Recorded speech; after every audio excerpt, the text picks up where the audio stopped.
What's up, guys? I'm Tim Gettys. These are the coolest dudes in video games, Colin Moriarty and Greg Miller. Hey, that Tim. over there is Alfredo Diaz for the first time joining us for the first ever episode 12 of Kind of Funny Gamescast. The first and last. Mm-hmm. Yeah, That's how we first do and it. last episode There'll be 12. another 12. There'll be another dozen. No, Sorry, that's not I can't how put down my numbers phone. work. Yeah, no, There will not be another episode 12. What about when we do volume 2 of the Gamescast? It's not a book. It's not how it works. Ponish.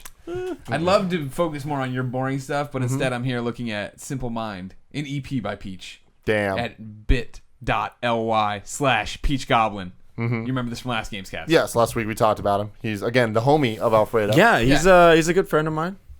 Except for the time he spilled my drink on me, and then Peach, you Spilled said your that drink on he you. spilled my drink on me, and it said that I did it. What a, I don't know about that. That sounds pretty goblin-esque. If you missed it last time, Peach over there they went to patreon.com/kindoffunnygames and supported us at the $3,000 level for a month of shoutouts. So this is his second shoutout here. You go to bit.ly/Peach Goblin.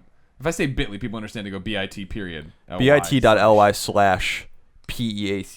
Yeah, but I'm wondering if GOBLIN. does the general Yes. public understand when they hear bit.ly? Probably not. But people are dumb. bit/ly/Peach People are usually dumb. Goblin. Yeah. But so last time we told you it was music I enjoyed. But you don't have to take my word for it anymore. Other Kind of Funny people have gone there. They've gone into the comments. They've said things such as like this.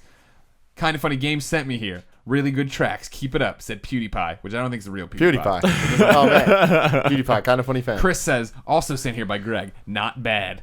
Mega Tarad said, nice, light sound, man. Good rhythm and very clear. Nice work. Some of it is even kind of funny. Damn! So yeah, even if you hate, there's a guy in here who doesn't even like rap music. He came by to support people though. Yeah, so here it is. This is Pi Blockan. Was sent over by the Gamescast. While rap/hip hop is not my thing, I do admire you for creating content and supporting content creators. I will say the piano at the end of Razor is top notch. Loved it. Keep up the hard work, man. I support people that support people. That's cool. I support people who That's what we're doing here support people. with Peach. Yeah. It's a solid We're supporting beat. him because he's supporting us. Solid beats, man. I like Content this. creators. Of course, the album is free over there. You go, you download it, enjoy yourself. Yeah. bit.ly/Peach Goblin. Yes. That's bit.ly. Now, they understand now. We've said it 3 times. Goblin. They get it. PEACHGOBLIN. Yes, yes. Well, ladies and gentlemen, to get into the rigmarole here, this is the Kind of Funny Gamescast where every week we talk about all the fun, cool video game stuff that we want to talk about. The only difference is now that we have Alfredo with us. He's going to be joining us. He's going to be a regular guest. Like, maybe not every episode. Yeah. But when he's not busy streaming over at twitch.tv/the Alfredo. No. No, Fuck that no. up, you What? twitch that up, host. Twitch.tv/Alfredo Plays. Yeah. You can find him on Twitter at twitter.com/the Alfredo Yep. Plays. Full-time streamer now. Yeah, so it's fun. So Alfredo recently left IGN to pursue his dreams of playing video games, which sounds weird. It's really weird. But it's going to be a good time. He's going to be over here a lot. Yeah. And he's going to be streaming for us on twitch.tv/kindoffunnygames all the time. We're giving you It's gonna guys be fun. them night streams and weekend streams. Yeah. Good. Yeah. You're a good man. In our off hours, as they call them. So I'm really excited about this. We're also just going to do a little something different today on the show. Because, first off, to go back Shirtless. to the rigmarole. We're not We're doing doing it shirtless. shirtless. Now that Alfredo's here, the shirts come off. Afraid I'll do it. Last topic, we're doing a shirtless. All right. So this show breaks up topic by topic over on YouTube Monday through Thursday. Full episode Friday on youtube.com/kindoffunnygames. Also on iTunes and SoundCloud, Kind of Funny Games. But you can get it early over at patreon.com/kindoffunnygames. But what we're doing differently today is instead of having just 4 topics, we're still going to have 4 topics. Sounds But- groundbreaking. But 2 of the topics, the last 2 topics, last week we're like, yo, we want to talk to the audience. Actually, every single topic this week is from the audience in some way. Yeah. So the first topic is from Patreon. Okay. The second topic, we're going to do a whole topic on one person's question because it's like a really good, long topic. But then I got a lot of questions from people that we need to answer. Some of them are geared towards Alfredo and your taste, and some are geared towards the group. So one topic's going to be questions to Alfredo, one's questions to the group. This is going to be fun. Let's get into it. Topic number 1. Kevin, this is topic number 1. You were very worried about this beforehand. Topic number 1. He got Kev. this. He got this. So this is from our friend Kenny Char. I think that's how you say it. It is, over that's on patreon.com/kindoffunnygames. If you want your topic, go over there. You can do it too. The topic is persistent online mode. It seems like more and more games are coming out that are constantly online, which I find to be quite disheartening. It seems like a great deal of game-breaking bugs recently are related to online connectivity, not to mention there are a number of AAA games out there, most notably Watch Dogs, that are forcing you to interact with other players, which as a mostly solo player, I hate. What are your guys' views on persistently online games, and do you think it's just a fad, or is it here to stay? Thanks, and kinda... Funny! Hey. He gets it. See, Yeah, he understands, Colin. He understands. Yeah, he gets it. Someone out there gets it. If it'll be a fad, gentlemen, remains to be seen. What? It's going to be around. Kind of. Persistent online work. Oh, I thought you were going to say the I'm kind of done funny with kind of chant. funny And I was thing. like, no, it's not going to be a thing. It's going to be a thing. Now that people know you don't like it, it's definitely going to be a thing. Yeah. People are going to. That's my move. You've played it. You've played your move so many times in front of people, though. Now they know. They're gonna badger you with it. Nah, You'll be yes, at the that's proctologist, and they'll come running in and screaming at you. God, doctor's got a finger in my ass, and he's all like, He whispers Say in an your ear. IGN, Alfredo. We could say that. Oh, you say whatever the fuck you want here. It's great. Yeah, I just realized that. Say something. Fuck. Say something. Shit, Yeah, dude. Yeah, Fredo it's gets nice. Shit, dude, yeah. penises. This is when the E3 rolled around where they did the Watch Dogs, and everyone's like, "Oh, Watch Dogs are cool." And then the next E3 rolled around, they had Watch Dogs and a whole bunch of other games. It seemed like this was going to be quote unquote next gen. The fact that you'll always be connected, and I don't feel if it's a fad. I definitely think fewer games will do it, but I think it's going to be a big part of gaming going forward. That idea that you're connected to someone at all times, that all this stuff's happening. Because the first step was Xbox Live in consoles, Xbox Live, then PlayStation Network. You look at what Steam does, right? I don't even have Steam open, I think, and then I start getting chat messages from people and all these different things. I think trying to bring people into your games is what people want to do. Not me necessarily. I definitely don't think it's a fad in the sense that it's not going away. Yeah, I disagree with that. Yeah, I Like, agree. it's definitely is it a good thing? I think that there's good to be had from it, but that overall it's very annoying. But it's just one of those things. It's annoying. But when it's done right, it's cool. Exactly, but it's annoying in the same way that last generation introduced this thing where you put in a game and it doesn't just start playing. Like every other generation, you played games. Now they're media consoles and they do all these different things, and that sucks as a gamer. But then you just kind of get used to it, and that is what gaming has become. Right. So now it's just normal. Yeah. I think that's going to be the same thing with the online thing, where it's like right now it sucks and everyone's like, oh fuck this. But see, then, what I'm talking about is like if it'll turn out to be a fad or not depends on. I think it's going to be around forever. I think it's going to be the rest of gaming going forward. But to the severity of how it's used is what will wax and wane. Right now, I feel like it's being shoved down your throat a lot. But there's good experiences to be had with games that aren't doing it that way. You know what I mean? Colin and I like a lot of games that we play single player, Helldivers or Freedom Wars, right? But when you need to or have to, you can connect online. Now, even that skewed the wrong direction, right? That Freedom Wars is so tough at a certain point, I have to have people. Destiny, I have to be playing. Yeah, but that's you're kind of making your own point that's antithetical to your point, because in Helldivers, your statistics, just like in Dead Nation, you're like Helldivers compiles your statistics even if you're playing alone, and that does have persistent online unless you are on Vita and you're not connected to Wi-Fi. So like, What's my point? the point you're saying is that this is there's a multiplayer component to these games that has some multiplayer connectivity even when you're not playing single player. But what my point is that this is becoming invasive in a game like Helldivers, because Helldivers is connected to the internet even when you're playing alone persistently. You know what I mean? So like, because you were saying before that you think it's going to wane or is waning or is there not? You said the amount. Yes, I'm saying the fad. The only fad portion would be how directly influencing you it is.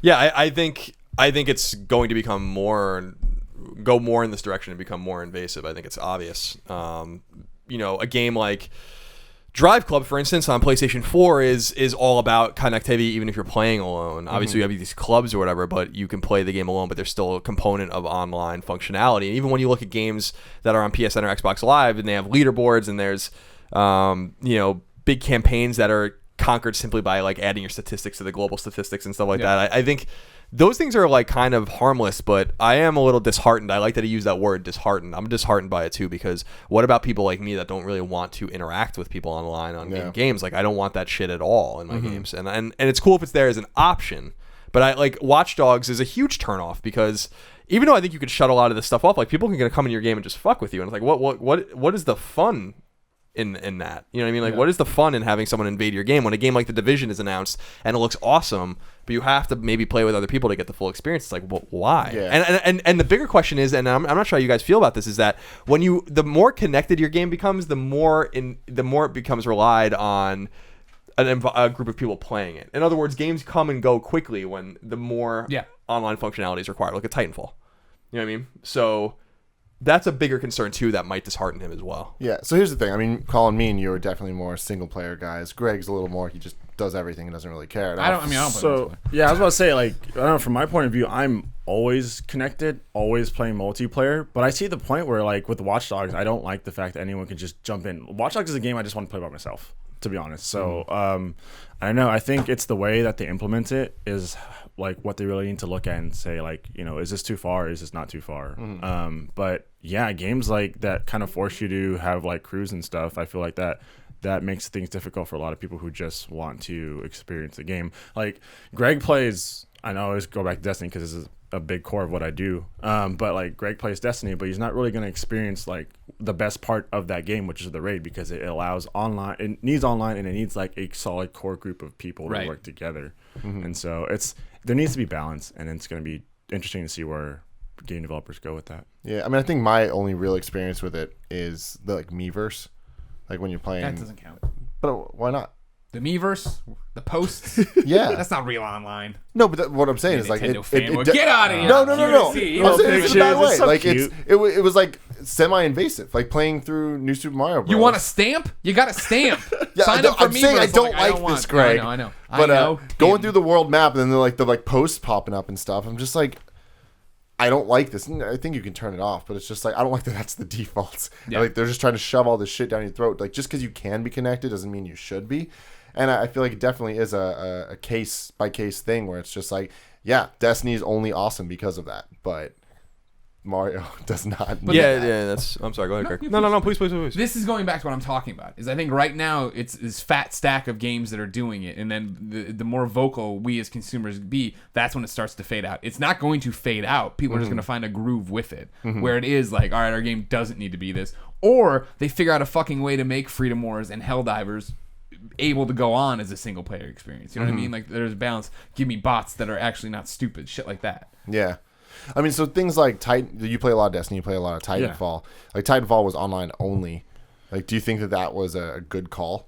I think Titanfall was just it's weird because Titanfall was online only, multiplayer only. So when when online didn't work, the game just didn't work. And I feel like that's a scary thing to just rely on, you know, having a game always needing to be online, because then it just did not work when there was no online.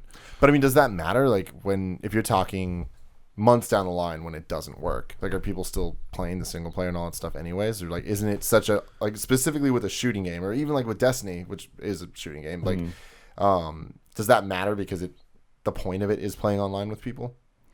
No, because then like when you go with Destiny, there's a lot of people who play Destiny just for the single player stuff, right? Like they like doing their things alone, like doing their nightfalls or the weeklies. And then with Titanfall, I mean, one of the things that you never really heard with Titanfall, people complain about, like, oh, I didn't like the gameplay. Everyone loved Titanfall as a gameplay. It just didn't have much depth to it, right? It didn't have a campaign. It didn't have many modes and things like that. So, yeah.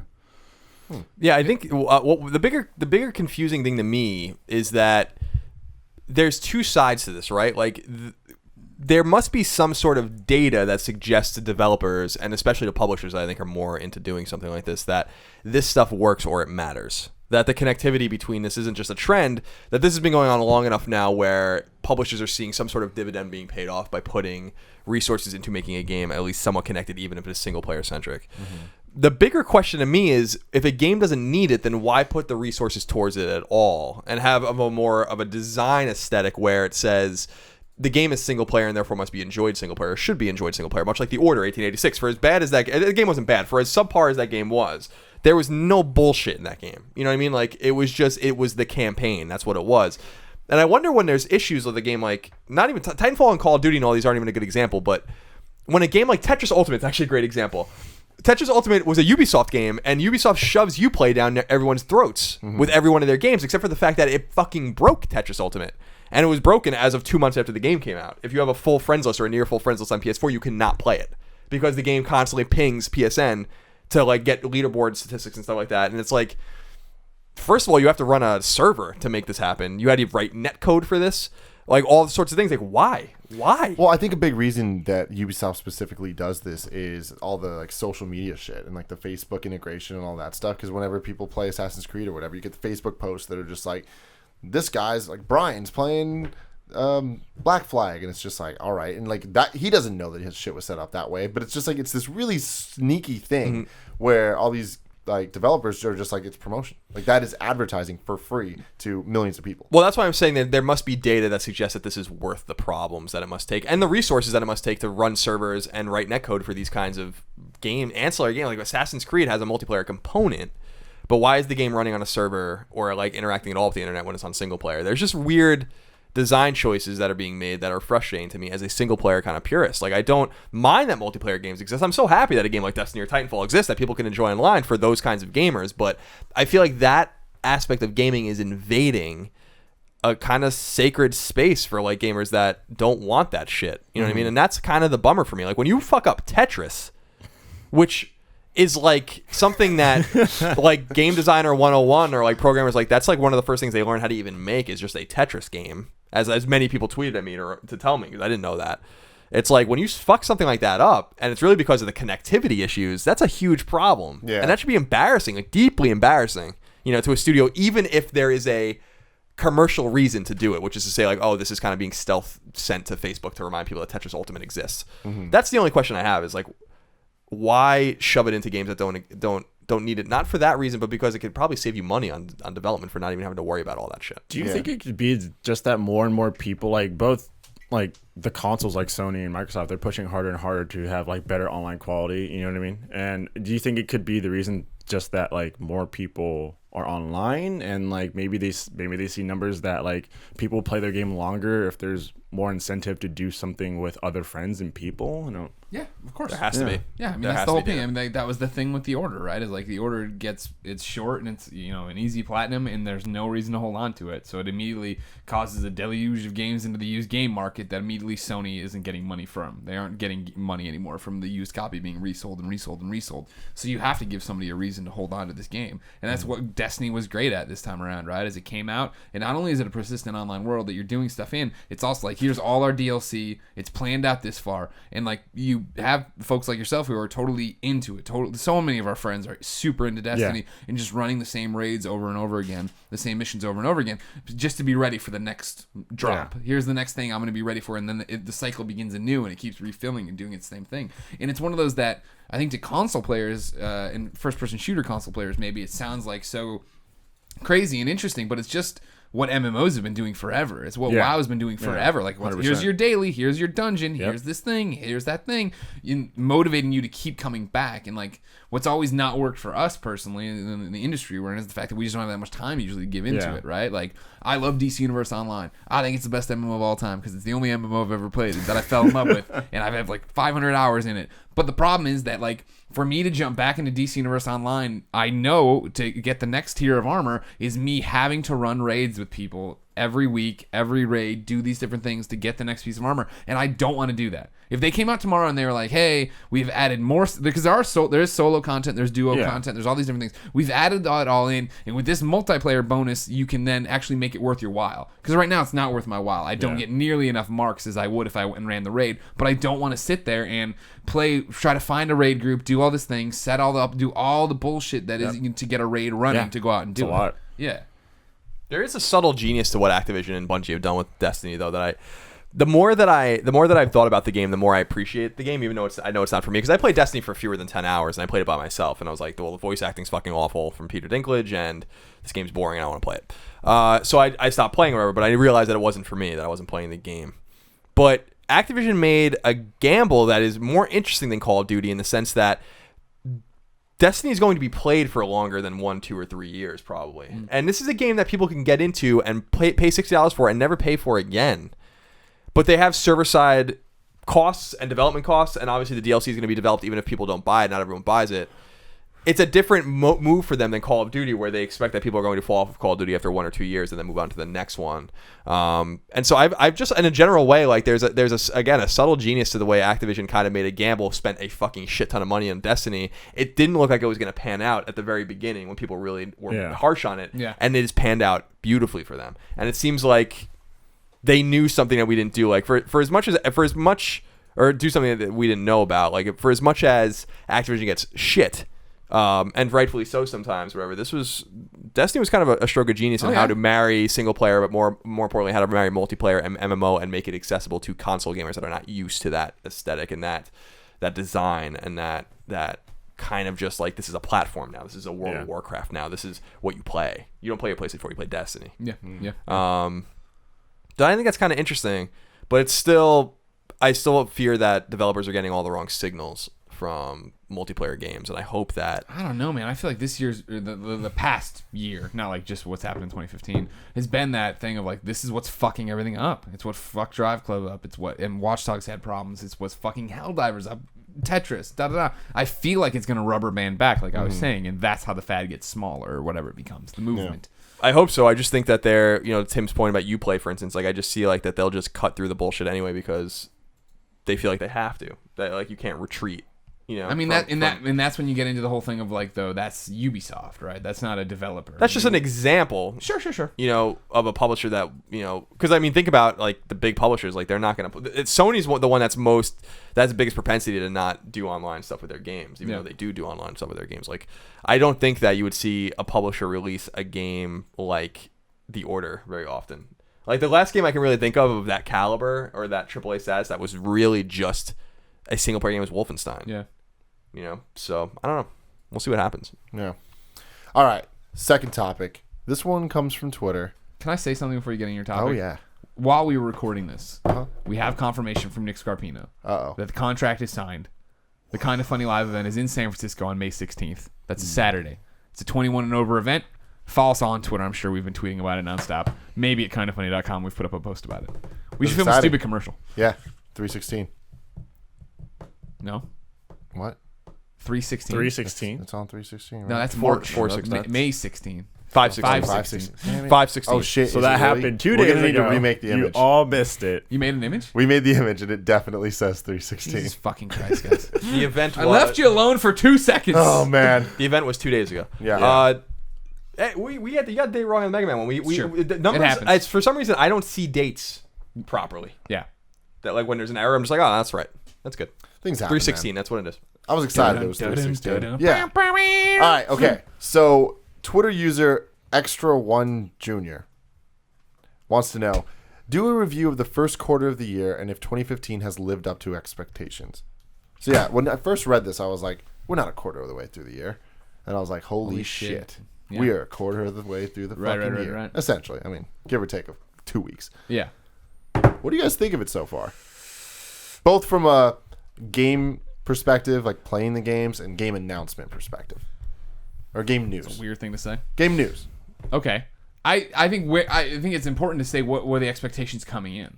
I think it was that normal thing where we're in the fall and everybody's like, well, it's it's a loaded up first half of the year with all these games that have been pushed. And I remember being like, well, yeah, Evolve and Bloodborne, I remember, and The Order, okay. And it's like, those have come and gone now for the most part, right? And it's just like, my expectations weren't off the chart. Like, I think when did Witcher get delayed out of March? That would have been the one first quarter part. I was like, and once that got out of there, I was like, I mean, okay. wasn't that last year that they announced that, though? The pushback? When it got delayed out of March? Yeah. That's what I'm saying. Yeah, It's like, okay. so like once that happened, I really had no expectations for this first quarter. Because, yeah, I feel like we've already gotten a couple games. We got Dying Light. We got... Which came out of left field. Yeah. I don't think people...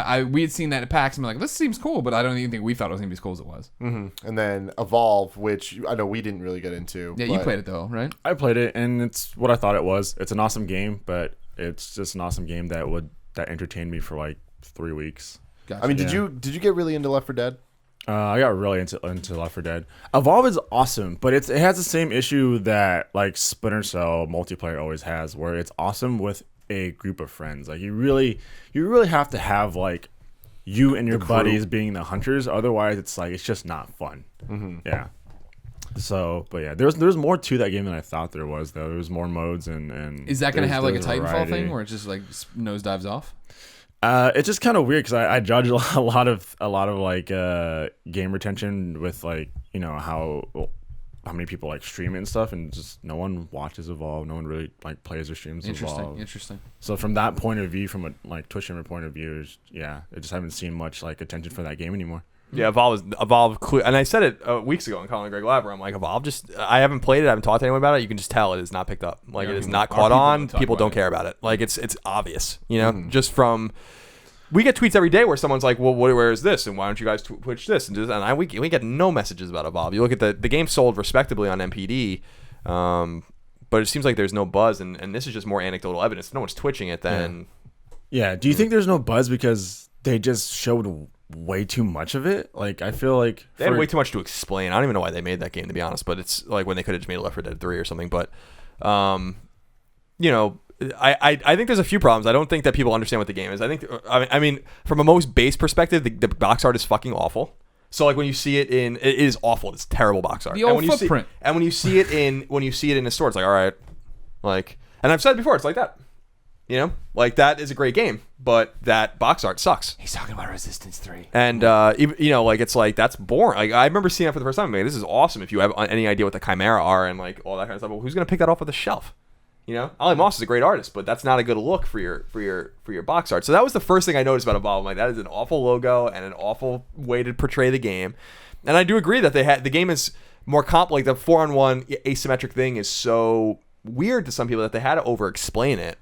And there's just other games to play. Like I don't wade out into it being really complicated. You know what I mean? And granted, that works for Dota and League. And I'm not, I'm not trying to knock games that really have a lot to do. But when you're sitting there to a console audience trying to explain the differences in each one of these classes and how these weapons work and how, it was like, it's a lot to take in. And when your game isn't something fun to jump into, then you immediately start. What Left 4 Dead always did amazingly was like, you are a dude or a dudette, grab a gun and fucking try to survive. Make it to the next safe house. That's it. Over time, you're like, oh, I like this gun better. I like this gun. But there wasn't like a skill to learn and how to interact with each other. It was like, you could all have shotguns and be fine. You could all have different weapons and be fine. There's different things to it. Where this one is so about, let's all communicate perfectly. Yeah. Let's all do this. All right, you're doing that. I'm going to put up the bubble shield. Yeah. Lock him in here. You know what I mean? Yeah. Like, which from my point of view is fun and it's fine because like I could just I have my group of friends, or I just, I'll just look over at Twitch chat and be like, guys, jump on in, let's do this. But like a lot of people don't have that luxury. Yeah.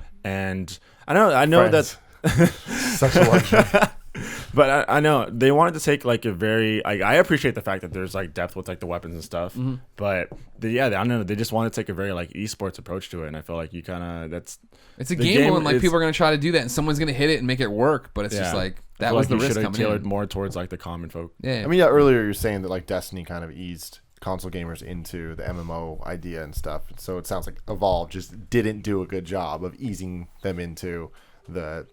It's like kind of MOBA-esque. It's not so much a MOBA. I mean, you look at, that's a great example, right? Of like Destiny, like most MMOs, right? Begins with you can play up to like level 30. You can beat the game and whatever, be up to level 20, I guess is what it was, right? At launch, and like be great. And then it's like at the time, by you get that point, you've started to get like the breadcrumbs of working with other people and doing other things. And then if you're into that and you've made friends playing the game on the same level as you, that's when you can start going into these bigger things with bigger people. Yeah, I just felt like they gave too much away. There was like alpha after alpha, then beta, and it's just like everyone could. I mean, I appreciate it as a streamer, like everyone could play it and stream it and stuff, but I just felt like when the game came out, I was like, I already played this game. Like I experienced all there is to experience with this game already. Yeah, I think, and this goes back to the point of being like, it's a huge gamble to make a game like this, because Evolve is meant to be a game like Destiny in the sense that like this is a game you play and you like collect people to play it, and it's a persistent platform that you play on. And when there's only so many players with so much time to dedicate to so many things, and when you have big guys out there like Destiny and Call of Duty and Battlefield, like you can't compete. That's why I don't even understand like what, like that's why Titanfall failed. Like Titanfall is going to there's going to be a sequel, but Titanfall certainly didn't meet expectations. They like the guy, we read that story last week where they were like, one of the guys was like, the biggest regret was that we weren't on more platforms. We couldn't be. That was why Titanfall didn't take off. Yeah. Just not enough people could play it. And there was no meat on the bone for a lot of people and stuff like that, which was a problem too. And Titanfall looked fun, and it's not my kind. Was fun. And it's not my game. It's not my kind of game, so I'm not going to to say one way or the other whether it's good or not. I don't know.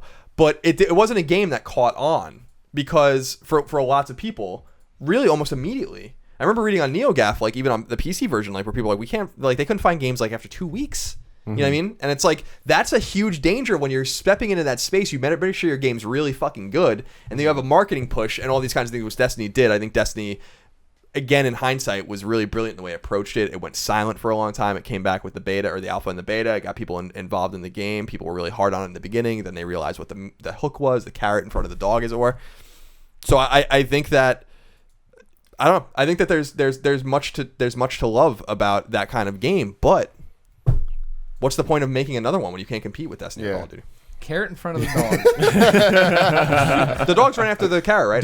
Donkey. I thought it was a horse. Oh, it was a horse. No, don't they put it is a horse. Yeah, the dog wouldn't eat carrot. What do they put in front of they put a rabbit in front of the dog on the racetrack. Right. Mixed analogy. Yeah. Mixed metaphor. That's you understand what I'm saying. You got to put the cow before the horse in this one. Anyways, all right. So going to the other games, other systems that come out. What else has stood out to you guys in 2015? I think for me, Majora's Mask coming out on 3DS was a big surprise for a lot of people that it even happened. And did it all happen really quick? I can't remember. What's up? Did that get announced in 2015 and then come out? Not in 2015. No, Okay. It was announced late 2014. Okay. But the fact that it even came out on 3DS, I'm pretty astonished that they actually did that. Finally acknowledging the best. What's crazy is I think from news perspective is that I read a couple days ago that's one of the best selling Zelda handheld games already. And Yeah, I believe it. I was at Best Buy yesterday and they were sold out of it, and I was like, whoa, that's weird. So that's cool. Sounds like 3DS. Is The order disappointed, but I think the order. I think people watching the industry had their doubts about the order and how that was going to pan out to begin with from the jump, right? So I don't know if Well, at least one person did. I don't know how many few people were thinking it was going to come out and be a AAA 10 or something like that, right? Like people understood that was where it's going. While we record this, we don't know anything about Bloodborne. We haven't popped that in and seen what's happening with it, so who knows? Yeah. But I mean, it's been quiet, but I expected it to be quiet. You know what I mean? Did IDARB come out this year, or did we just play it? No, IDARB came out this year. IDARB came out this year. And that's what I was going to say is there are actually quite a few good small games that came out that I think I lost a lot of time to Whoa Dave, which is just a really bizarre Super Mario, the original arcade game clone. Helldivers is awesome. When it doesn't eat your shit. Why is Helldivers eating your shit? Because it's broken. Citizens of Earth came out this year, which was pretty interesting. Ironclad Tactics was interesting. There were small, Starships came out. There's smaller games, and Starships I wouldn't really call a small game, but there are smaller games that have come out that I think are filling in the crevices nicely. But I still think Dying Light was the champion of Q1 by far, and I think that I'm trying to think to make sure I'm not overstating it. Yeah, Hotline Miami 2's out, but I think Dying Light might be my game of the year so far. Damn.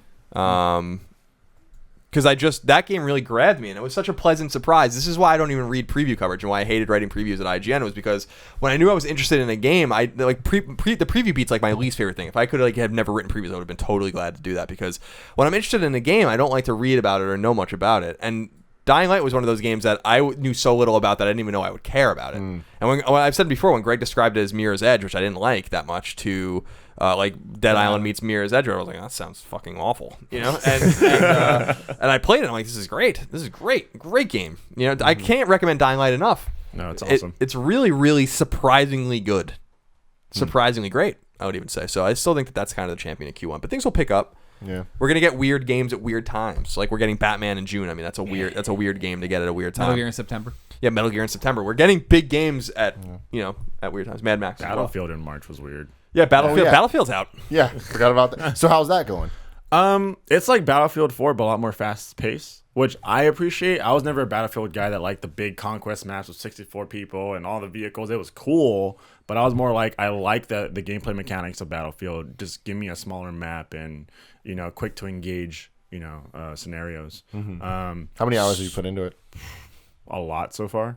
Probably 20 plus. Multiplayer and single player. Got it recently, but super recently. 20 hours already. Well, I've been playing the beta and stuff like that. Oh, okay. We're counting the beta. So okay, that makes sense. Surprisingly, the campaign is, it's decent.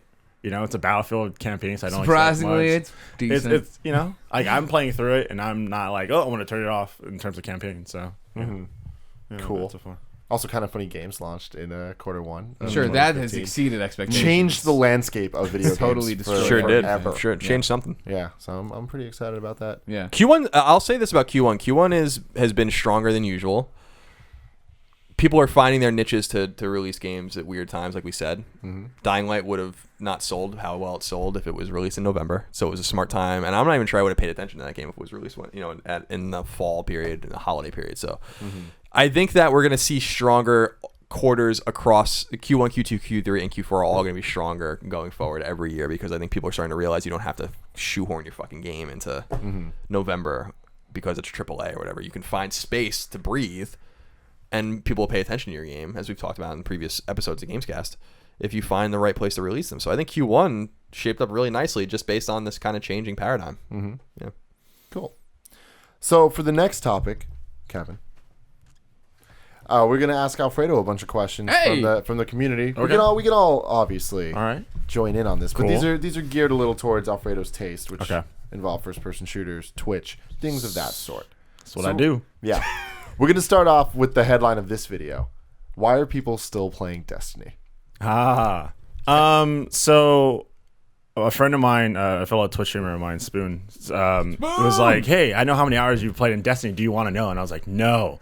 And then, of course, 5 minutes later, I was like, "Okay, how many?" 950 hours in Destiny. What the fuck? 950. So here's the thing. I believe it.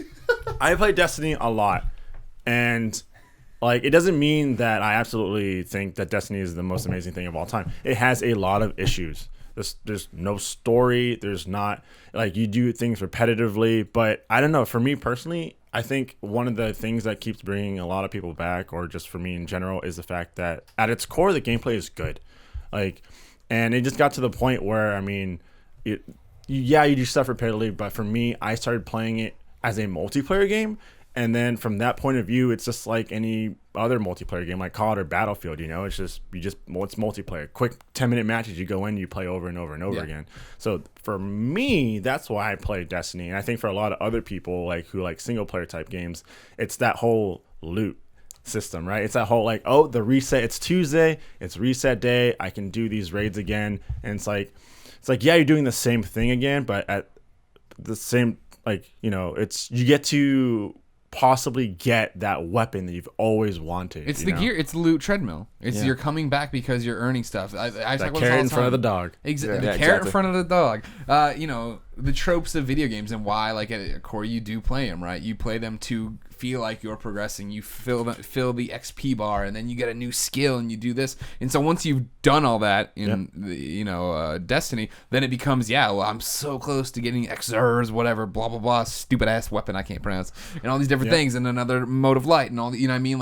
It's all these little things, and you look at your currency, and you have so many different currencies, and that's what it's about. It's about progression and feeling like you're invested in something that you've already made something. Destiny's just done a really good job at making giving you just one more thing that you can reach for, right? So it was levels, and then I was like, there's a raid, so you reach for that, and then it's like, oh well, kind of want these exotics, right? And then all of a sudden it's like, here's this new event in multiplayer that you can kind of get into, or here's another raid, right, with more gear. Here's more exotics you can chase and stuff like that. So they've been very good at making sure that there's something there for you to kind of chase after. Right. So do you have to play Destiny all the time for it to still be fun and cool, or can you play once a month and still have a good time with it? Yeah, you can play once a month. You can have a good time. You can play it and have. This is my problem. This is the same thing in the topic of before, or two ago topics where I mentioned DC, right? That I'd love to go back and get more into DC Arms Online, but I can see what I need to do, and it's the same thing with Destiny. I'm still level 25 or something. So people are always like, let's go raid. I'm like, I'm not at all equipped for that, because I'd have to go in there and put in the fucking work to get to that spot to be able to go raid, there's just so much. If you're not going to play as much as Alfredo is, or as much as a normal person who's sane would play, if you're not playing, every day, every few days or whatever, you're just never going to be able to catch up to your friends and be part of what they're doing. Yeah, there starts to become this gap when you're not at least frequently playing it, which is an issue. One of the big issues when the game first came out is that it was so grindy. It's less grindy now, but you still got to put in a ton of work. I started a PlayStation character, and I just there's occasionally a wall. I hit a wall, I'm like, well, I need to just grind this out until I can buy the gear, and that's going to be a lot of hours. So, yeah. That sounds thrilling. The next question comes from Halesbells69. Hails. What do you see the future of Destiny looking like? And will there be a Destiny 2? Oh, 100% there's going to be a Destiny 2. The future of Destiny, I would say it just needs to have... Well, they're always refining small tweaks here and there. I believe the future of Destiny would be more of a social angle, right? You have... you have these things where it's like, I'm gonna do my campaign, I'm gonna do my weekly, I'm gonna do like my multiplayer, but I feel like Destiny might start going into the realm of like, okay, let's do stuff where Guardians can kind of just hang out and chill. Like maybe you will have like Sparrow, like their like speed bikes, like Sparrow races, right? Things for like where Greg can come in and be like, well, I don't have to do the grindy things of Destiny, but I can do this with my friends, and it's more of just like a casual thing. Besides that, I mean, I hope with the big Comet thing next year, I hope they come out with a huge chunk of story. I feel like What's the big Comet thing? It was like leaked content that that there's like their plans for like later next this year. That's what I mean. Asking about Destiny 2, that was like Activision's whole plan, right? Their like 7-year plan had been leaked way before. That's how we found out it was Destiny, and that's what it was called and all that stuff. And that was in there, the listings. Yeah, that's the brilliance. And again, the kind of subtle brilliance of it is that they can release a Call of Duty and will release Call of Duty every year because that is the expectation. Even though it probably shouldn't be the expectation. Hopefully, Call of Duty goes, as we've talked to them, more of a platform in the future with maps and stuff like that. Destiny 2 will exist, I'm sure, at some point. Maybe not on even on these consoles, because I think that they would be insane to fuck with anything that they're doing right now. Like, there's the reason Titanfall 2 is already a thing and already revealed and already announced is because they have to. You know, like Titanfall wilted. If Titanfall didn't wilt, then they would have created more DLC probably for it and supported it more and made this thing a thing. And Destiny is a thing. Destiny is a thing with lots of people, millions of people. And so, like, to say anything about a sequel even in the next 3 years would be foolish, you know, because it seems like they have something that works, just like Warcraft works and just like Guild Wars works. Like, it's just leave it alone, you know, and release new content like this leaked content that was. By the way, I forgot that we didn't we reveal Destiny at IGN. At IGN. I was I forgot about. I mean, I didn't write the story, but I forgot that we actually we were the ones that leaked that story. That's interesting. Yeah, or not leaked. Did someone? Again, the document had been, or whatever it was. It was someone. Was that the iPad? Or I can never remember all this shit anymore. Whatever. Anyway, interesting. I forgot all about that because that was such a long time ago. Was that on purpose though? Was it a purpose leak? Because it was 7 years. Bungie, and they're all weird with 7. Anyways, with DLC, how's the DLC been for Destiny? A lot of people thought it was a failure. Really? I personally thought the first DLC was a failure because, I mean, it came out and it made everything else like obsolete. Like, there was no point in doing the Vault of Glass raid, which was a big thing, like the first like default raid that came out. And they just introduced like a whole set of mechanics that just wasn't unnecessary. Like, you had all these exotic weapons. You took the time. Like, Destiny has a lot of issues, and one of them is like it's very grindy. You took the time to upgrade all these exotics. The DLC came out, and it's like, well, you can make them stronger, but you have to upgrade them all over again. It's a little bit, the progression is a little faster, but still, it's like, I don't want to do that again. Like, I think the DLC was a flop, to be honest. Do you think that they're gonna fix that for future DLC? Yeah, they've even stated that like we are aware of what the issues were with that, and we hope to avoid that. That's what's so interesting about like developers watching people play their game is like the way they thought it was going to work and the way that it was received is always not always, but it seems like it's often different. You know, like developers have told us many times that we've changed things in their games by telling them certain things in preview events or whatever. What was the one game where you wanted to use the D-pad? Or whatever? Guacamelee was an example where like I think it was like I was like, why can't I use this? I think that was the game where it's like I want to use the D-pad, and so they did that, you know. And it was like that because you're in such a fucking shoebox for years with this shit, and you think that it's gonna be like, well, this is the way we see it, and so everyone's gonna see it like that. I'm always fascinated by that when they admit like, wow, we were wrong, and we have to fix this thing. The major thing they have to do, and this is a surprise to me because I always assumed Destiny was on PC for a long time, but it seems like it's not. It's on like, you know, the PlayStation 3, PlayStation 4, and Xbox 360, and Xbox One. That should be the next leap for them. I have no idea why that game's not on PC, and like wouldn't that make a lot of sense for them too? You know, to be in that space where people understand those games better. You know, they like shooters and they understand MMOs, so it would make more sense for them to do that. Maybe that would be the next big move for them. Yeah. All right, moving on from Destiny a bit. Our good friend Sean Pitts wants to know from all of us advice for an up and coming Twitch streamer. I was about to say, I was like, oh, is this all going to be Destiny? Like, my God, I do this all the time. No. Sorry, God forbid. An up-and-coming Destiny... Nope. An up-and-coming Twitch streamer? Yeah. Consistency. Yeah, consistency, 100%. I would say consistency. So you, like, have that set schedule where it's like... For me, I'm like, hey, guys, every weekday from 9 a.m. to like 2 p.m., there's a stream. Then 6 to 10 at night, there's another stream. And then weekends it varies. So like having that, and so that way they know it's like, oh, like it's like you're we kind of become like a show at that point. Where people are like, oh, it's 8 o'clock, time to tune in. Alfredo streaming something. They work you into their regimens. Exactly. Yeah. So consistency, streaming a lot of the top games and streaming new releases when those are released, I would say are the biggest things. But honestly, I've seen people who have not really good like graphics on their channel or like really crappy audio, but have thousands of people watch them because at its core, like if you want to be big on Twitch, just a personality that people can relate to and can attach themselves to. And and you got to just grind it out. It's not going to be. It's real life Destiny. Yeah, it's not. Destiny will haunt me forever. No, because like when I started this a year ago, and for the first 6 months, I had like 30 viewers a night, and I was still like 6 days a week grinding it out. But eventually, certain things that kind of just catapult you. Destiny was one of those games that just kind of catapulted me. So yeah, it's a grind for sure. Yeah. What do you think, Colin? I don't pretend to have insight into the way Twitch works, right? Like I think it would be disingenuous for me to like give advice on a platform that I'm new to too.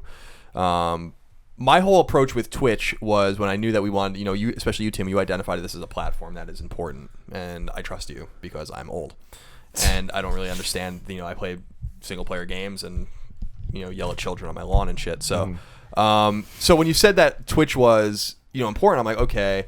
And what struck out to me at first was like, how can we do something different on this channel? And so as we've talked about many times, like I came up with the idea for Colin and Greg, which was based on my love of sports radio or whatever. And I think that the reason we're successful on Twitch right now is not because of our streams, because I think our streams are fun and whatever. We don't do them that often. It's because we have a consistent product that no one is doing on Twitch. People are playing games and they will do it better than us. I can play Destiny on Twitch if I want to, but why would people watch me when they can watch Alfredo play it at a much higher level, and be able to talk about it more authoritatively? So I think playing to your strength seems to make most sense, even if maybe it's not a game at all, because I wonder if there's going to be more success out there when with people seeing what we're doing with Colin and Greg and start to try to emulate that, because I don't really think that there's anything like it.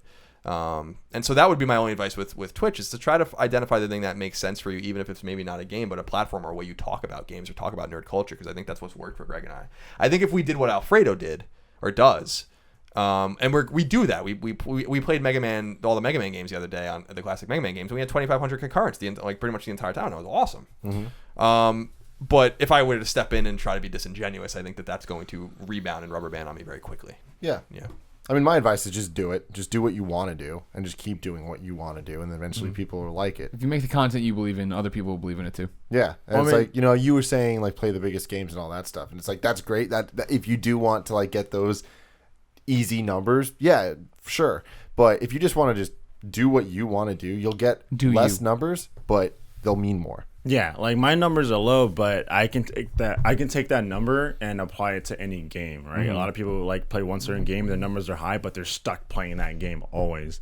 You were like that with Titanfall for a long time, right? Right. It was just Titanfall all the time, and then like I had a significant direct drop off in numbers, but I was like, you know what, I'm gonna take that hit because I want to build my brand and my channel off of just being able to play any game. It's gonna take longer in terms of growth, but that's the channel I wanted to build. It's a better community. It's more valuable. Everything about it. It's more genuine. That's important. Being genuine is important. I mean, Alfredo's being genuine because he really plays these games. It would be foolish for me to say, like, Battlefield Hardline's out, a game that I've basically done nothing but say it's a copy of Payday for 2 years, and then be like, well, I'm going to play it now because that's what's relevant to people. That makes sense for Alfredo because Alfredo really does want to play it, and his audience really wants to see it. What they want to see from me and Greg is probably something radically different. And I think Alfredo can agree, and the way he's grown on Twitch, what's been rewarding about it is when you feel like you're maybe doing it right, and watching our numbers grow. I remember when we did the Colin and Greg Live the first day, and we had like 5,000 concurrents. It was unbelievable. And then because the je ne sais quoi, like the fucking something special about like it being the first time, it dropped off to like 3,500, 4,000. Yeah. But then watching it climb like to 5, and then like 5,500, then you get to like 6, and then like 6,500 and 7, and it's like. And we don't always pull in 7, but when we do, it's not a huge surprise anymore like when it was. Back then, the arc is up. And so I think that, maybe pay attention. If it's important, you pay attention to the metrics. But I think, I don't think you should get involved in something like Twitch streaming, in my opinion, to be a big Twitch streamer. I think you have to be true to yourself. And then if it happens, it happens. And if it doesn't, it doesn't. There's a lot of competition out there. You don't get into Twitch if you're like, I just want to start making money. Like, that's not how that works. I don't make much money. So Yet. That's the key word. Yet. Go support him over at twitch.tv. but I mean, Alfredo Plays. yeah, if you want to get into Twitch, get into it because you like playing video games. I got into it because I was at IGN and I had a community that I really clicked with, and I wanted to be able to interact with them instantly on a daily basis. Yeah.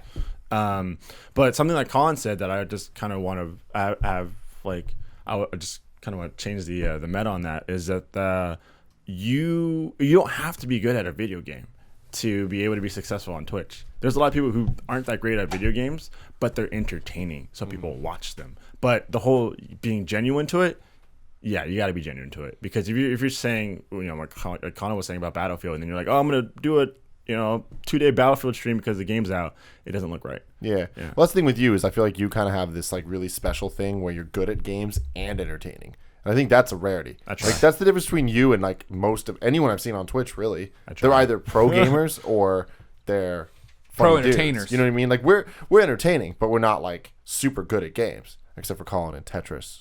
No, obviously. Mega Man.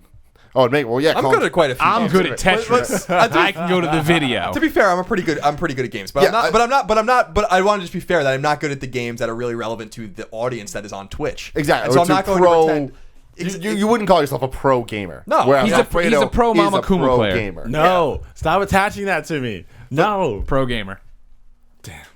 I mean, he used to be a pro gamer. Yeah, You played yeah. games professionally. Yeah, I did. Period. Yeah. But I understand why you wouldn't want to be attached to that. No, because I understand that, and sounds- that's modest as well. I mean, there's a level of modesty about that. And you also don't want that. I don't want to say stigma, but you don't want people to come into your thing and be like, "I thought you were a fucking professional." Yeah, exactly. You know, like There's suck always at this someone game. that's going to be better at that game than you. Yeah, Always, for sure. always. And they're going to let you know Oh, for yeah. sure when everyone else is calling you a pro. Yeah. Man, but Twitch. What's so funny about me about Twitch is just like, even though you guys are not that much. I mean, I'm only 5 years older than you. It's like, it really was the first thing. Like when people watching people play games, Let's Plays and streaming and stuff was the first thing that came to me where I was like, fuck, I am actually getting older. Like I'm growing out of. I don't understand this. Exactly. Like I'm growing out of the age where I get what is cool. With gamers, you know what I mean? Yeah. And that was the one thing where it's like, man, I say it all the time, you have to know what you don't fucking know. You know what I mean? Like, and own up to it and admit it and learn from it. And that was a huge learning moment for me where I was like, I resisted. I remember at IGN when we were doing video or guides for a long time, I was like, I just want to write the guides. And they were like, you have to do video. And I'm like, I don't want to. And then eventually it was like, I was wrong. I was totally wrong. Like, I wasn't in touch with how people were consuming content anymore. And it's important to stay up on that stuff, man, or you become a fucking fossil real quick. Yeah, Kevin. Damn. You fucking fossil. All right. Real quick. Final question, Alfredo. Yeah. Advice on advancing in skill playing a first-person shooter. I tend to plateau at a certain skill and don't improve. Says Knight X Hawk. Well, I mean, I think with just any shooting game in general, you always want to find out what the best weapons are and stick to those, right?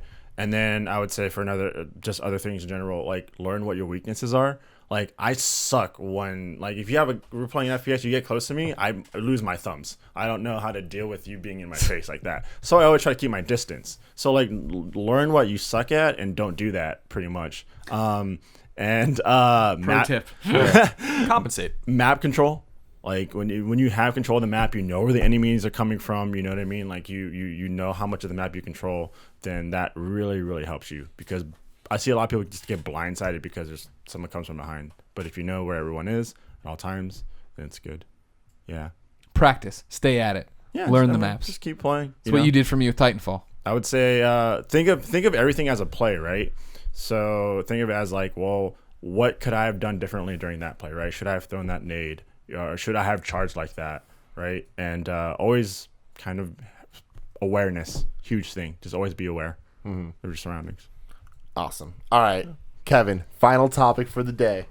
Yay, you fucking fossil. We're going with Barrett G93's question. Barrett which G93. is, as we have PlayStation, Xbox, and Nintendo reps, in quotes he uses, I'm going to go with fanboys.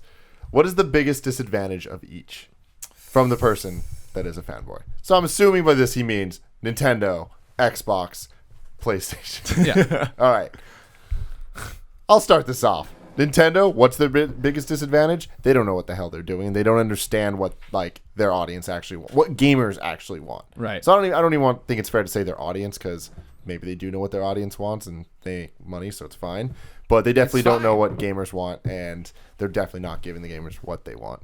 Okay. Yeah, I guess I'll go second. I would say that just the Xbox Live Arcade. I don't know if it's still called that, but like It's not. the marketplace. It's just we don't have a lot of like small little indie games that are just fun to play, and we need more of that. And like I primarily play on Xbox, and I get jealous of PlayStation and Nintendo because they have so many iconic characters, right? Like you can make amiibos out of like so many different characters. You can't really do that on Xbox. Like that's not what I get. Master Chief. Blinks the cat. Blinks the cat. Yeah, Likes the cat, right? Like, so I would say more franchises that are just tied to Xbox that I can kind of grow with, you know. Sure. I'm gonna say PlayStation Network.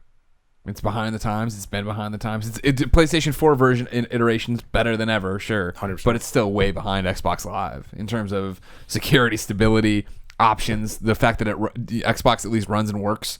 Xbox, you have followers, you have friends, you have these different things. PlayStation, I go to look at my friends list, it wigs the fuck out and crashes. It's like, okay, great, awesome, that was good. You know what I mean? Like, there's that sense of, especially now more than ever, like when we used to play PlayStation 3 and we'd go through the XMB and we had drank the Kool-Aid and we're like, this isn't so bad. It's Stockholm Syndrome. Like, whatever. You go over and see what everybody's doing. You felt connected in that way, but even that was clunky as hell. And now I can't even look at that, so I don't feel connected at all, which is weird based on the fact that PlayStation 4 was going to be this device that connected everybody again with like, here's the page of activity, here's what the friends are doing, share play, da da da da da. And like, I don't use any of that. I feel very isolated when I use my PlayStation. Yeah, I mean, it's funny in a way that Sony's doing better than they've done since the PS2 era, but there's still huge issues. I think PSN is a major issue still for them. There's a lot of maintenance downtime. It is easily exposed by people. Often things like name changing is infuriating, that you can't change your name after 9 fucking years. You know, like it's really incredible how fucked up I think some of PSN is at its very core, that like they can't fix these issues.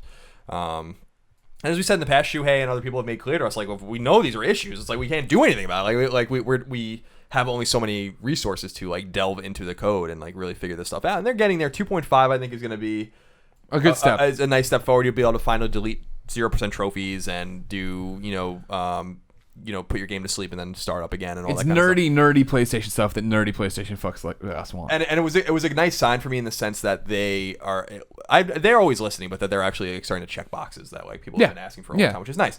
But I think that's a problem, and I think the bigger issue for them right now, even though it's not affecting sales of the console, is that they are not leveraging their first parties at all. And I think Sony's strength over Nintendo and Microsoft has always been their first party studios, and I'm confused why they're being so quiet, and I think a lot of it comes from deliberateness, and I think that's smart. The Last Guardian is a good example of why you need to be deliberate when you announce a game and make sure that it's a game and it's coming out. But there's been a lot of quiet that is really starting to bother people about a lot of studios that have not said anything. And Sony owns, and they're working on games, and it's like, well, what are you doing? You know, Santa Monica, Bend, Guerrilla. You know, is Sucker Punch pre-producing? What are they producing? Maybe a little early for them. There's a Media Molecule. You know, there's a lot of Cambridge. Like, there's a lot of studios that have just not said anything. And so I'm confused about like what their plan is moving forward. But I think that their plan is that PS4 is selling at a meteoric pace without the games, and so they do not need to rush anything. I think that is probably what it is. You figure it's the antithesis of the PlayStation 3 way they did it, right? Where it was literally, here's an exclusive every month, and none of them sell because we don't have the time to promote any of them, and we don't know. Here's Twisted Metal, and here's Starhawk, and here's all these games that these people are making, and the exclusive, and this like, well, what the fuck are we going to do with any of them? People aren't buying them, and then they die out, and then Dylan Job goes and makes mobile games. He's like, I'm done. See you later. Like, that's it's right now, it's the two extremes, right? Where it was PlayStation 3, there was too many, and PlayStation 4, there's not enough. And like where the happy medium is and how you keep everybody happy, they don't know yet. And that's the thing, is like, what's their weakness right now is the fact of like, what's their holiday trump card to Halo when Uncharted's gone? Is it just going to be like it was last year with The Order, where when that got pushed and everybody's like, well, okay. Yeah, there's something we don't know about yet about what there must be a fall game. Like, there has to be, like, from one of these studios. You know, I'm just confused about the messaging. Yeah, it seems a little too safe now, as opposed to just being wanton like they were during the PS3 era. Halo. That was. Well, that's another question. Does Halo 5 really matter? From user at Tim Gettys. I really wanted to know this from Alfredo. You did not ask. Swear to God. You wrote your own name. Yeah. You idiot. Does Halo?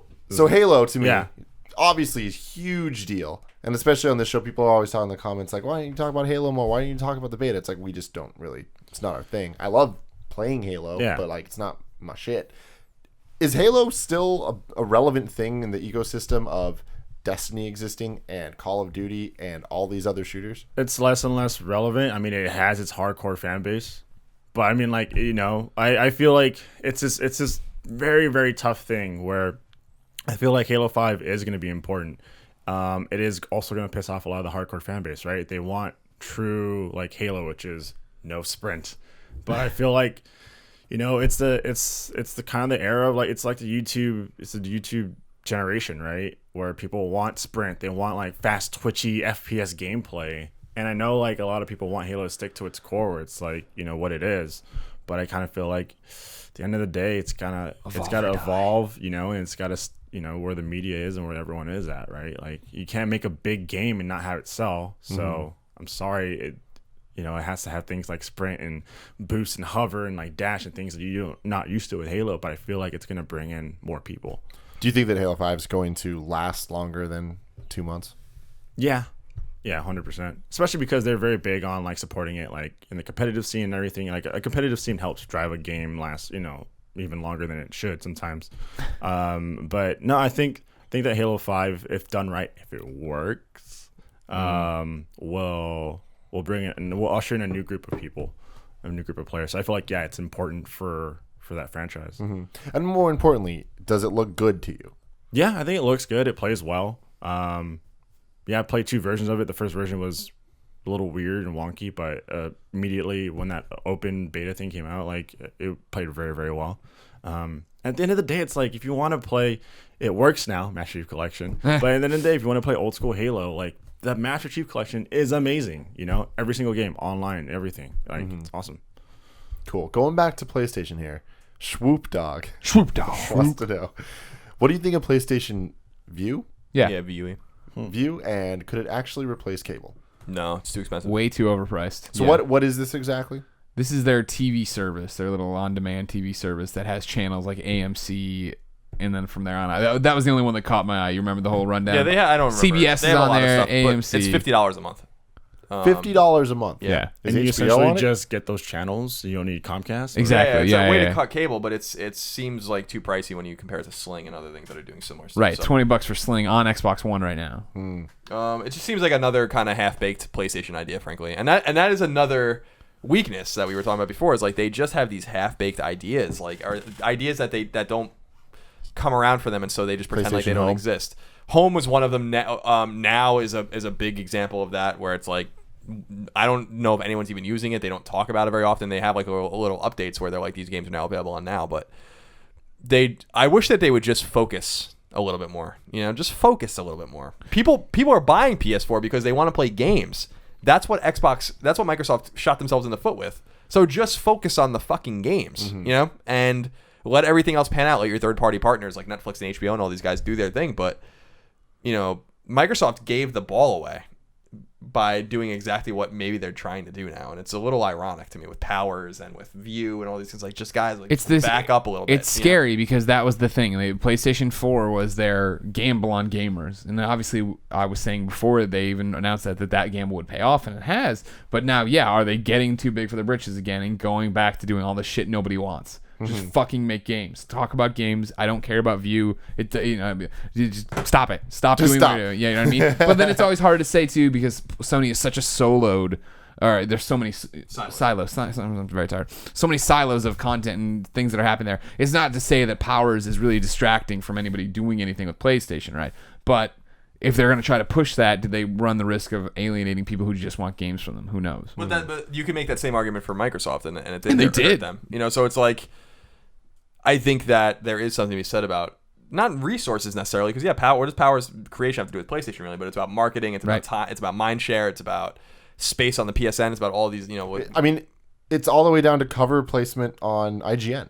You know, like they're promoting Powers, this PlayStation TV show, instead of like a couple days ago I saw, and Powers was getting one of like the featured things, and a couple spots down was some Final Fantasy Type 0 review or whatever, and it's like, that's a game for this game console. I'm pretty You know? I'm pretty confident at this point, watching what happened with Microsoft and their meltdown with Xbox One, that gamers want games. They do not want these entertainment machines. They don't want them. And like, it's cool that they do that. But, but any fucking smart TV can play Netflix. It doesn't matter. You know, like your TV can connect to Wi-Fi and play this stuff fine. Like, that's not what people want. Games. They want games. I am more confident than that than ever. And that's what is that's what's so strange and ironic and so puzzling about PlayStation 4's meteoric success. I mean, PlayStation 4 is over 20 million units sold. It's incredible. It's an incredible number. The thing's been on the market for 15 months.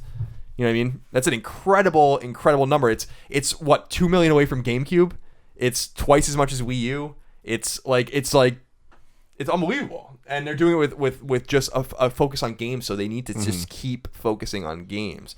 But the ironic part is that they're doing it without the AAA exclusives, because there's no must-have AAA exclusive on the system still. Yeah, which is incredible.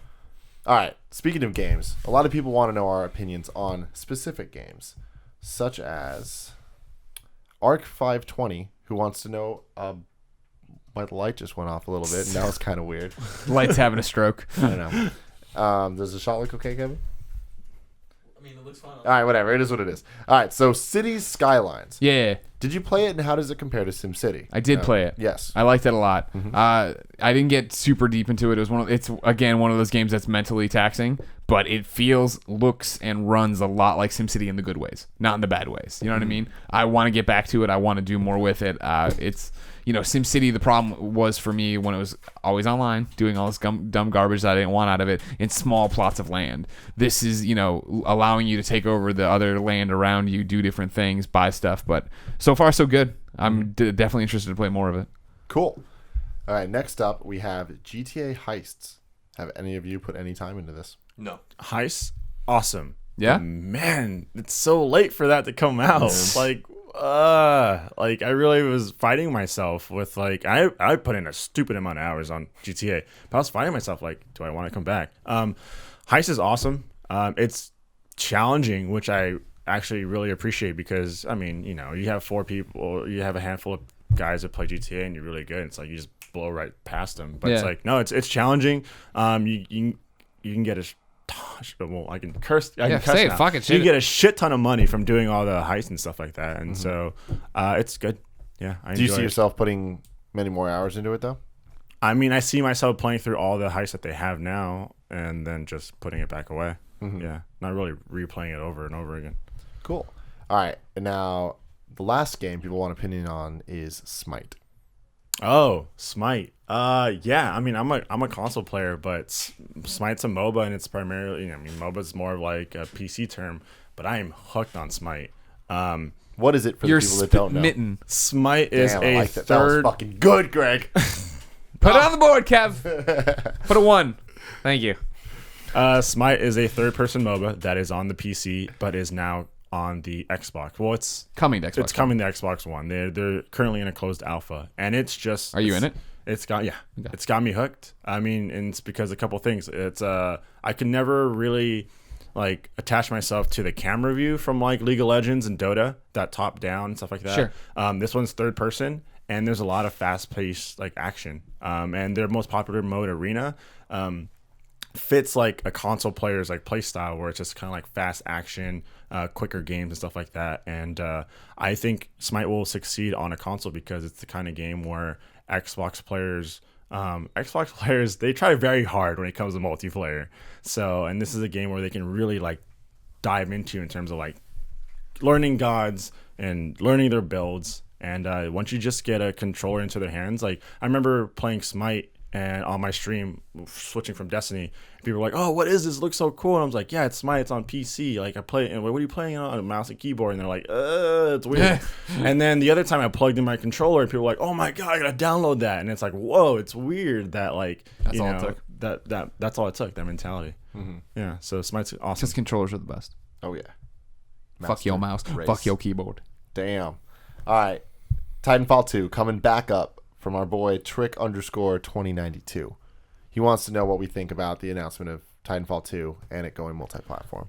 I mean, it's no surprise that's going multi-platform. Yeah, I think it's a good thing for everyone. I think it's a very smart move. I just hope that they, you know, if we get like a date during E3 or something like that, that it's not rushed. Like, yeah, Titanfall has, at its core, very good gameplay. Just give it more meat on the bone. Well, even now it's that way with all the DLC that's come since then, right? Like when you one of the final things we ever did together at IGN is when you had me come in and play that horde mode with you. Yeah. And I was like, dude, this is fucking awesome. Because again, like I don't like being competitive. I'd rather collaborate with humans. It's like doing that and fighting the robots, and I'm getting XP. I'm like, this is what I want. And then you pulled me out to the menu, and I was like, what the fuck is all this shit? And you're like, this is everything they've added since launch. And it's like if they would have launched with that game, it would have been every different story for Titanfall in that community. Yeah, exactly. Do you think single player?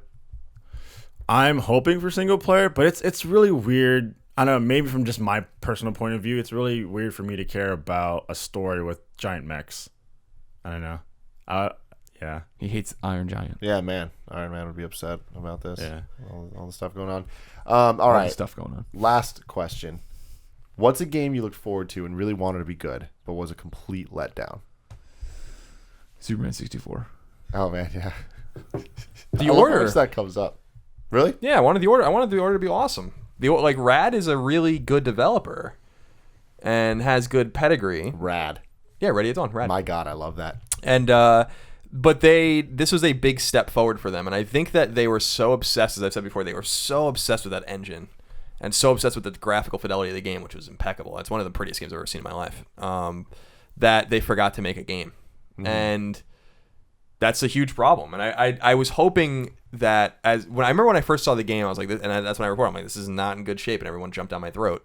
I was like, I'm telling you guys, this game's in bad shape. And it got better and progressively better. And when we played it at PSX, as we said before, I'm like, maybe there's something to this now. Like, this was a fun little portion of the game. And I was like, all right, it's cool. But then I'm reminded of Knack, which there was very little indication. And I don't know if you remember this. There was very little indication that Knack was going to be bad. I didn't think it was going to be. I was calling it. You weren't calling it a bad game. You were calling it I don't remember you ever saying that. I remember a lot of people being like, this is interesting. I didn't think it was going to be great.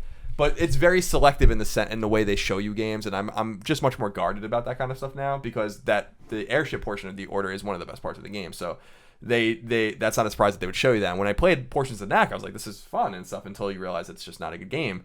But the Order was definitely an example of a game where I was becoming hopeful that they were going to fix it, and then they got the extra time they needed. But that's why I hope that they make it, and I think they will. If you see the way the game ends, clearly they're going to make a sequel. We talked about it. Spoilers. Vampire Dick Man. Yeah, Vampire Dick Man. So many dicks. They have the engine, and now they can focus on making what they need to make, which is a 10 to 14-hour campaign around it. You know what I mean? Yeah. Don't worry about the tech anymore. They were obsessed with the technology. They were obsessed with it. I spoke about this before, but Devil May Cry 2 was definitely like the biggest letdown for me ever, because I love DMC 1 so much, and when they finally announced 2, I was like, I'm in. I pre-ordered it as soon as I fucking could. Yeah. I remember walking into EB, and then the guy being like, dude, I'm sorry, man. And I was like, what? He's like, did you see the reviews? And I was like, no. And he like points at the EGM, and I'm just like, I open it up, and it was like a 5.5. And I'm like, what? No. Out of 10? There's no way.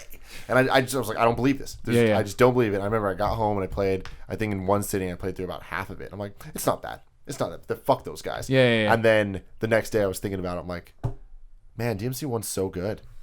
This isn't. Fuck, this really isn't. And then I beat it. I'm like, wow, this really isn't. And it just broke my heart. I remember Brute Force was another one. Oh, yeah. We were pretty excited about that. Yeah, we were shit. very excited about Brute Force. Just the co-op and everything about that, right? The characters, and that was just a total fail. Yeah, that was bad. And then I think the biggest one for me, besides Devil May Cry 2, is Final Fantasy 13. Oh. Where, like, good lord, I wanted that game so bad. You had to know. Yeah. You really had to know. No, it's just like I didn't. I mean, the trailers look great. Everything about it, I'm like, I like this. I don't like Final Fantasy 9. I don't like the old like weird shit. Like I like this. The weird shit. Stuff. Yeah. The weird shit is Fuck everything that BB. happened from 10 on. That's the weird shit. But yeah, I don't know. It hurt. It hurt real bad. Another one, Spider-Man 3. Remember how good Spider-Man 2 was? Yeah. Like just the web, like, oh man, if they just make it look prettier, give you more side missions, this will be great. And it was so fucking bad. Yeah. Perfect Dark Zero. Oh, for Xbox. Oh, I was gonna say the original. Yeah, no, that's Dark actually a Zero. really good call. I was like, damn, that was a mess. I'm gonna bring this up because I am Xbox at my core. The Master Chief Collection, that's something you cannot fuck up. But it was a colossal fuck up. That's why people should be really afraid of Halo 5, I think. Yeah, definitely, 100%. But that game just did not work. I played Destiny as much as I do because Halo didn't work. Halo was supposed to be that game that I was going to transition to, and it was going to take me away. It didn't even work. Like, how can you... I'm sure this is, of course, is not their intention, but how can you mess up something that's so iconic to like Microsoft? Like the original Xbox was sold because of that game, and it just, I couldn't even play it. Yeah. So, Let Yeah, alone that the fact that it is the original one. It's Yeah. not even like it was a new game. yeah.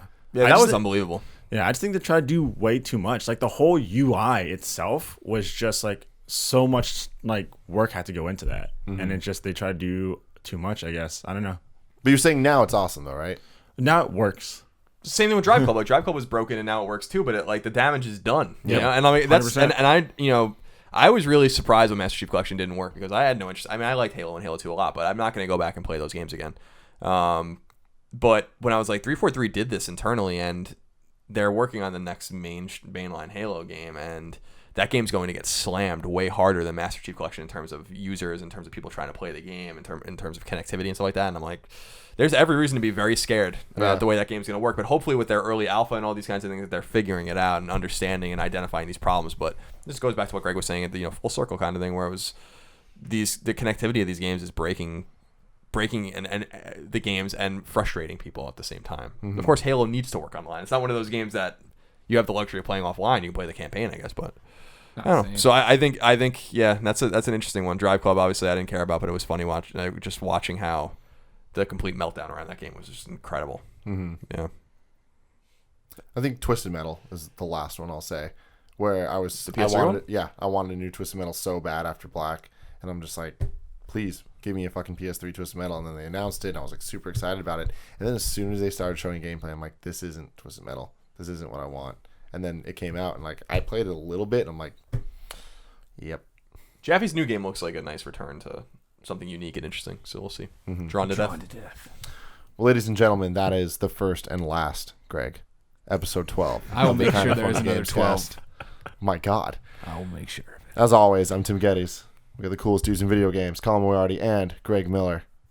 And my best friend in the world, Alfredo Aw. Diaz. I'm here. I'm Burn, talking. Alfredo guys. plays one of my best friends. in the No, it's entire too world. late. It's said. The dice One, cast. one half of TNA reunited, and it feels so good. 11 years of seeing each other naked. I Yeah, mean, it's things happen. You know what I mean? Multiple times. Anyways, please make sure you go support him over at twitch.tv/Alfredo Plays. Much appreciated. He's going to stream all the time, every morning, every weekday morning Yep. from 9 to 2. 9 to 2, and then every at night 6 to 10. 6 to 10. Don't forget and then about Colin and Greg Live. weekends sometimes. No, but Colin and Greg Greg, yeah. Live. You should take a break. So what you should do is watch It's Alfredo it's from this 9 beautiful to thing 11. where I have like a bunch of people in the morning, and I'm like, guys, Colin and Greg Live, where people are just like, all right, we're gonna go watch Colin and Greg, and then they go, and then they come back like, all right, Colin and Greg's done, like, Cool. now I'm just watching gameplay, and it's like, wow, it's this beautiful synergy. It's beautiful. He is kind of funny family, and you should get used to him because he's going to be here all the time doing a lot of fun shit, let's plays, and all that stuff.